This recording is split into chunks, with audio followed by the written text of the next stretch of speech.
CBSE ने 12th का result आज जारी कर दिया है। किस तरह कैसे रिजल्ट आया, क्या परसेंटेज है, लड़कियों ने इस बार भी बाजी मारी, ऐसे तमाम सवालों पर जो सीबीएसई के परीक्षा नियंत्रक हैं संयम भारद्वाज जी, वो हमसे बातचीत करेंगे।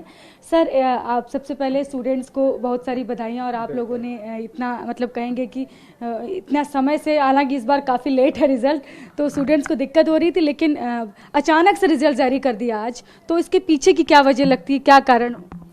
देखिए, रिजल्ट कभी अचानक से जारी नहीं किया जाता। रिजल्ट घोषित करने के लिए एक प्रोग्राम बनाया जाता है, बहुत सारे स्टेप्स होते हैं। उन स्टेप्स का ध्यान में रखते हुए, वॉल्यूम का ध्यान में रखते हुए हम लोग तिथि निर्धारित करते हैं कि ये एक्सपेक्टेड डेट होगी। तो जो हमारी एक्सपेक्टेड डेट इस बार की थी वो 31 जुलाई हमने रखी थी कि वहाँ पर हम करेंगे। ये बात समझ लेना बहुत आवश्यक है कि अब की बार 2 टर्म में परीक्षाएं हुई, तो हमारे 35 लाख से ज़्यादा बच्चे दोनों परीक्षाओं में बैठे, मतलब टर्म 1 में भी 35 लाख से ज़्यादा और यहाँ पर भी 35 लाख से ज़्यादा। क्या आप अपनी कृषि भूमि से 10 गुना ज्यादा कमाना चाहते हो? तो फ्रीडम ऐप को अभी डाउनलोड कीजिए और साधकों से सीधे सीखिए। तो ये 70 लाख से ज़्यादा बच्चों की परीक्षाएं थी हमारी। एक बच्चा ऑन एन एवरेज अगर 6 सब्जेक्ट ऑफर करता है तो 10 करोड़ पॉकेट्स हमको भरनी थी, जिसमें अगर उनके मार्क्स होंगे तभी रिजल्ट निकलेगा, वरना रिजल्ट नहीं निकलेगा। इन सबको करने के लिए हमको पता था कि अब की बार हमको 200% वर्क करना है। तो हमने अपनी जो तिथि घोषित की थी, हम लोगों ने उस पर काम किया और स्कूल से हम लोगों को मदद किया। जहाँ कहीं हमको उनसे डाटा चाहिए था, वो डाटा हमको समय पर फिर वो लोग देते रहे। जब जब हमारे संज्ञान में आया कि ये डाटा भी यहाँ का नहीं है, ये डाटा नहीं है, उसके आने के बाद जैसे ही रिजल्ट तैयार हुआ, हमने उसको घोषित कर दिया। हम लोग, जो रिजल्ट होता है वो घोषित करने के लिए होता है, अपने पास रखने के लिए नहीं होता, बच्चों को बताने के लिए होता है। तो हमारा प्रयास था, कल सारी रात हम लोगों ने काम किया, और जब हमारा रात हम लोगों को लगा कि हम लोग तैयार हैं अब 12th का रिजल्ट घोषित करने के लिए, तब हमने उसको बिना रोके, बिना किसी परेशानी के आज प्रातः घोषित कर दिया। आज सर, अगर बात करूं कि लड़कियों की, इस बार भी लड़कियों ने बाजी मारी है, तो उसका थोड़ा परसेंटेज बताइए कि लड़कियों का परसेंटेज कितना रहा, और स्टेट की अगर बात करें, सबसे अच्छा रिजल्ट किस राज्य का रहा? देखिए, हमेशा से जो रिजल्ट अगर हम देखते हैं तो हमारा चेन्नई रीजन होता था, वहाँ का अच्छा होता था, और उसका रीजन होता था कि केरल का। अब केरल में हमारा त्रिवेंद्रम है, फिर बेंगलोर, उससे अलग हमारा रीजनल ऑफिस बन गया। तो यहाँ के बच्चों ने बहुत अच्छा परफॉर्म किया, पूरा पास परसेंटेज यहाँ का बेटर है, 98% के करीब है। हमारा जो गर्ल्स की जहाँ तक बात है, बहुत सिंसियर है, फोकस वर्क रहता है उनका हमेशा से, और उनका भी जो पास परसेंटेज है 94+ है वो। तो टोटल जो परसेंटेज है हमारा पास परसेंटेज, वो 92% से ज़्यादा है। तो ऐसी कंडीशन में बच्चों ने जो मेहनत की है उसका परिणाम उनके समक्ष है। जो टीचर्स ने बच्चों के साथ मेहनत की, स्पेशली टर्म 2 के लिए जब स्कूल्स खुले, वो बहुत बड़ी बात थी। उस समय पर बहुत ज़्यादा मेहनत बच्चों के साथ की गई, तो बच्चों की जो परफॉर्मेंस है वो बेटर हुई है इस बार, मैं कहूँगा, और इसका पूरा श्रेय बच्चों को जाता है और उनके टीचर्स। सर, जैसे अगर बात करें, इस बार टर्म 1 टर्म 2 था, तो क्या लगता है आपको कि स्टूडेंट्स के लिए इस बार टफ हो गया, मतलब मार्क्स लाना, मूल्यांकन, या पिछले सालों के जब एग्ज़ाम होता था सामान्य, जो एक बार एग्ज़ाम होता था रिटर्न, और उसके हिसाब से जो नंबर बनते थे, तो इसमें और इसमें क्या आपको लगता है, क्या टफ क्या हुआ? देखिए, ये बात टफ और इजी की नहीं है, ये बात है हमारे डिसीजन लेने की, हमारी पॉलिसी की और सर्कमस्टांसेस की। बोर्ड की परीक्षा एक बार होती है, ठीक है, हमने 2 बार क्यों की? कोविड की वजह से, क्योंकि पिछले 2 सालों में, उससे पहले जो है हमारा 20 में और 21 में, जब कोविड हुआ तो हम लोगों को रिजल्ट जो है अपनी एक टेबुलेशन पॉलिसी पर निकालना पड़ा। 20 में तो हमारी कुछ परीक्षाएं हुई थी, तो हमने उसको अपना जो है सपोर्ट लिया और उसके आधार पर हमने रिजल्ट निकाला। लेकिन इस बार हमको था कि हम एक बहुत ही सचेत संस्था हैं और ये ध्यान रखते हैं कि कोई प्रॉब्लम अगर आए तो उसका समाधान कैसे ढूंढा जाए। हम लोगों को लगा, क्योंकि जब हम लोगों ने ये निर्णय लिया जुलाई 2021 में कि हम 2 टर्म में ये परीक्षाएं कराएंगे, तो उस समय बहुत सारी जो न्यूज़ थी और मीडिया का कहना था, जो टीवी पर आता था, जो न्यूज़पेपर में आता था, वो था कि पैंडेमिक की एक नई लहर जो है वो दोबारा आएगी और परेशान करेगी।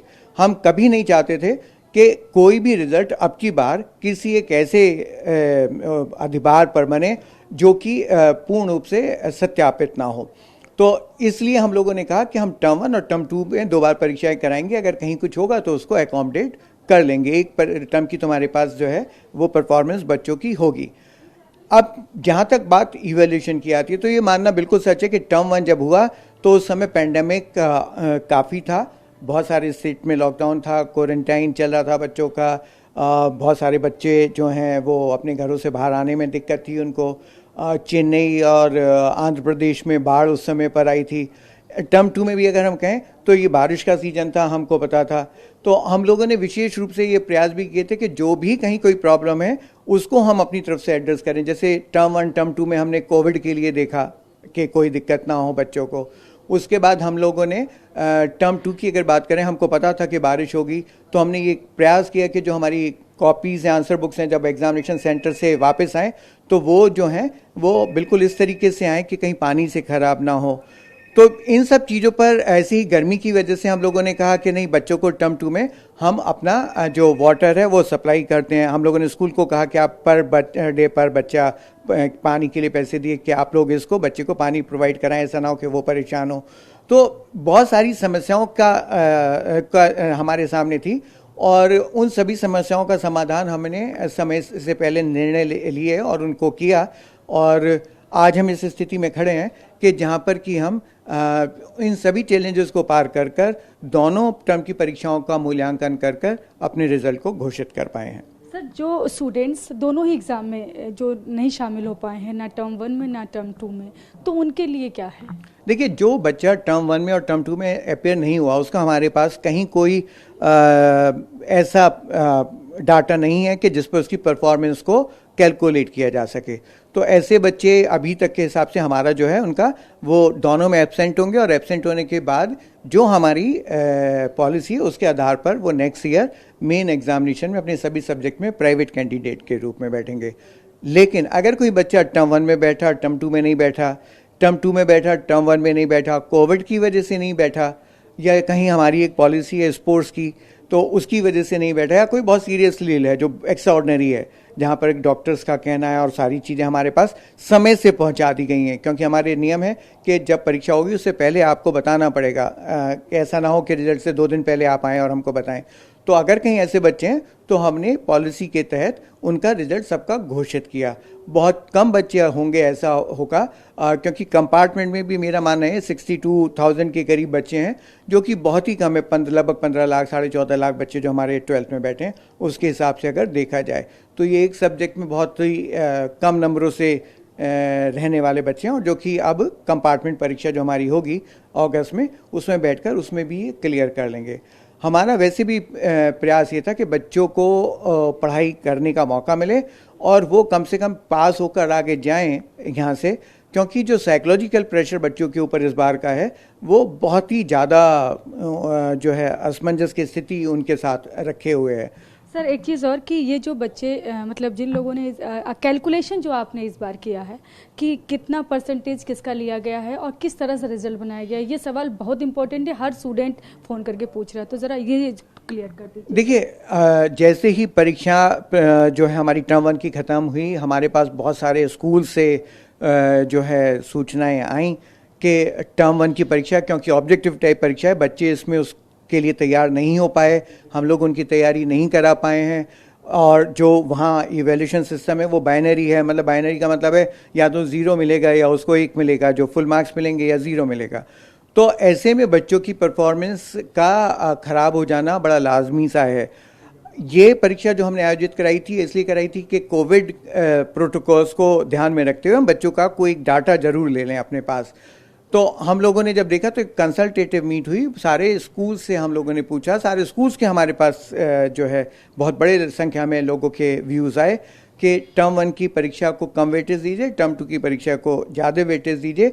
और मैं ये सोचता हूँ कि इसी का परिणाम है कि जो हमारा रिज़ल्ट है वो अमूमन जो 88% के करीब होना चाहिए, 89% होना चाहिए, 92% एंड अबव है। तो टर्म 1 में हमने 30% और टर्म 2 में हमने 70% वेटेज देते हुए बच्चों के रिज़ल्ट को घोषित किया है। सर, ये जैसे राज्यों के जो बोर्ड है उन्होंने रिजल्ट पहले जारी कर दिया, सीबीएसई जो हमेशा पहले जारी करता है, इस बार लेट हुआ, क्या कारण है इसके पीछे का? देखिए, अगर हम हर बार जल्दी करते हैं और इस बार देर से करते हैं तो आपको इसमें पीछे जाना पड़ेगा। पहली बात तो ये कि स्टेट बोर्ड के पास कितने स्टूडेंट्स होते हैं जिनकी वो परीक्षा लेते हैं, वो कितने सब्जेक्ट होते हैं जिनकी वो परीक्षा लेते हैं।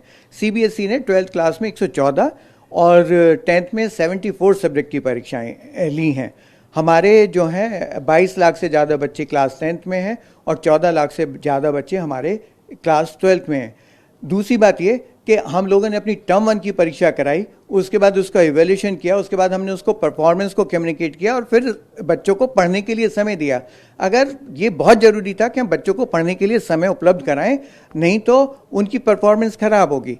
तो क्योंकि जब हमने अपनी परीक्षाओं का आयोजन ही डिले किया तो हमारा रिजल्ट निकलना भी जो है वो देर से स्वाभाविक था। लेकिन अगर आप इसको देखें तो 20 और 21 के कंपैरिजन में हमने बहुत पहले रिजल्ट निकाल दिया। वहाँ तो रिजल्ट उसके बाद भी जाकर हम लोगों ने निकाला था। तो केवल एक यही कारण है कि आप पूरे शेड्यूल को अगर देखें तो उस शेड्यूल के हिसाब से मैं ये कहूँगा कि जो रिजल्ट हमारा 31 जुलाई को एक्सपेक्टेड था डिक्लेयर करना या फिक्स था, उसको हमने आज 22 तारीख को डिक्लेयर किया। तो वो एडवांस में रिजल्ट हम लोगों का है डिक्लेयर जो किया। सर एक अंतिम सवाल फिर वही कि 10th का रिजल्ट अब कब आएगा? हम लोग लगातार प्रयास कर रहे हैं। हमारे 16 के 16 रीजनल ऑफिस लगातार अपने उस काम को पूरा करने में लगे हुए हैं। मंडे हमारी टारगेट डेट है। जैसे ही हमारा रिजल्ट आएगा उसके तैयार होगा, उसके 1 घंटे 2 घंटे के भीतर हम उसको डिक्लेयर करने का प्रयास करेंगे। ये प्रक्रिया हमारी मैं ये कहूँगा अभी से शुरू होती है और मंडे तक जाती है। जिस समय भी हमारा तैयार हो जाएगा हम उस समय उसको डिक्लेयर कर देंगे। रिजल्ट प्रिपेयर करने में बहुत सारी जो हैं इश्यूज होते हैं, उनको रिजॉल्व करना होता है और उस इशू को रिजॉल्व करने में कितना समय लगेगा ये एक्सपेक्टेड हम लोगों की तरफ से नहीं होता। मान लीजिए एक बच्चे के हमको मार्क्स नहीं मिल रहे, हम उसकी कॉपी को पहले जाएंगे सोर्स करेंगे। कॉपी डिकोडेड होती है, उस डिकोडेड कॉपी को हमको निकालना पड़ता है। अभी अब कॉपी आई हमारे रीजनल ऑफिस में रख दी गई, हमको उसको निकालने में कितना समय लगता है। तो ऐसा भी हो सकता है कि वो फौरन निकल जाए, जबकि पूरा एक सिस्टम है। लेकिन ऐसा हो सकता है जब पैकिंग की गई इवैल्यूएशन सेंटर पर तो उसको अपने स्थान पे ना रख करके आगे पीछे रख दिया गया, तो हमको उसको सर्च करना पड़ेगा। ये उस चीज़ के ऊपर डिपेंड करता है कि कितना समय हमको जो एरर्स हैं उनको रेक्टिफाई करने में लगेगा और जैसे ही ये सब काम पूरा होगा हमारा रिजल्ट तैयार हो जाएगा। तो ये है सीबीएसई के परीक्षा नियंत्रक संयम भारद्वाज जी। इन्होंने बहुत डिटेल में बताया कि इस बार क्यों लेट हुआ। कारण था 2 बार एग्ज़ाम हुए, उसमें भी जो टर्म 1 के बाद जो टर्म 2 की परीक्षा में जो गैप देना पड़ा उसकी वजह से एग्ज़ाम भी लेट हुए और रिजल्ट भी लेट हुआ। लेकिन क्या कहना है, हमने कोशिश की फिर भी जल्दी से जल्दी किस तरह जारी कर दिया जाए और साथ ही 10th का रिजल्ट भी मंडे से पहले जल्द ही जारी हो जाएगा। कैमरा पर्सन मनीष के साथ में शालिनी वाजपेयी, टीवी। क्या आप अपनी कृषि भूमि से 10 गुना ज्यादा कमाना चाहते हो तो फ्रीडम ऐप को अभी डाउनलोड कीजिए और साधकों से सीधे सीखिए।